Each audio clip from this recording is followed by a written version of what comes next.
US Congress के अंदर Netanyahu का दिया गया संबोधन दुनिया भर के इस्लामिक देशों में सुना जा रहा है और दुनिया भर के कट्टरपंथी इस्लामिक गुट इस संबोधन से बेहद परेशान हैं। इजरायली प्रधानमंत्री बेंजामिन नेतन्याहू अमेरिका के दौरे पर है और अमेरिकी की दौरे के दौरान उनका भाषण शायद इजराइल के इतिहास में दिया गया सबसे ऐतिहासिक भाषण है और इसके साथ ही यूएस कांग्रेस के अंदर दुनिया भर के जो भी राष्ट्राध्यक्षों ने भाषण किए हैं उनमें से एक बेहतरीन भाषण दिया गया नेतन्याहू का अपने देश के लिए, अपने देश के लोगों के लिए। नेतन्याहू ने इजरायली सरकार द्वारा जो हमास पर कार्रवाई की जा रही है उसको बिल्कुल सही ठहराया है।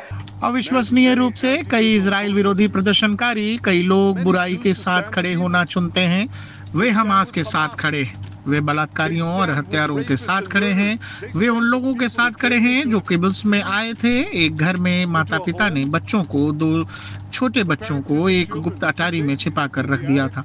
उन्होंने पहले परिवार माता पिता की हत्या कर दी, बाद में उन्होंने छिपी हुई अटारी की गुप्त कुंडी मिल गई और फिर उन्होंने छोटे बच्चों को भी हत्या कर दी। ये प्रदर्शनकारी उनके साथ खड़े हैं, उन्हें खुद पर शर्म आनी चाहिए। हम सभी जानते हैं ईरान इजराइल विरोधी प्रदर्शनों को पैसा दे रहा है जो अभी इस इमारत के बाहर चल रहे हैं। बहुत ज्यादा नहीं, लेकिन वे वहां पर हैं, पूरे शहर में भी हैं। खैर, मेरे पास इन प्रदर्शनकारियों के लिए एक संदेश है। जब तेहरान के तानाशाह जो समलैंगिकों को क्रेन से लटकाते हैं और अपने बाल न ढकने पर महिलाओं की हत्या कर देते हैं, उनकी प्रशंसा कर रहे हैं, प्रचार कर रहे हैं और धन दे रहे हैं, तो आप आधिकारिक रूप से ईरान के उपयोगी बेवकूफ बनकर रह गए हैं। यह अद्भुत है, बिल्कुल आश्चर्यजनक है। इनमें से कुछ प्रदर्शनकारियों ने गाजा के लिए समलैंगिक की घोषणा करते हुए तख्तियां ले रखी थी। वे केएफसी के लिए मुर्गियां जैसे संकेत भी दिखा सकते हैं। दुनिया भर के अलग अलग अखबारों ने जो लिखा है वो आपको जानना चाहिए। Netanyahu addresses US Congress as thousand gather outside in protest. जब इजरायली प्रधानमंत्री यूएस कांग्रेस को संबोधित कर रहे थे उसी समय यूएस कांग्रेस के बाहर इजराइल विरोधी गुट प्रदर्शन कर रहा था। Iran useful idiots, Netanyahu tells protester standing ovation in US Congress. Netanyahu ने ईरान समर्थित प्रोटेस्टर्स को इडियट बता दिया है यूएस कांग्रेस के अपने संबोधन में। अगला अखबार यह लिखता है Netanyahu vows total victory against Hamas in US Congress speech amid protest. बाहर लगातार प्रोटेस्ट हो रहा था और नेतन्याहू ये कह रहे थे कि हम जीत तो लेकर ही रहेंगे।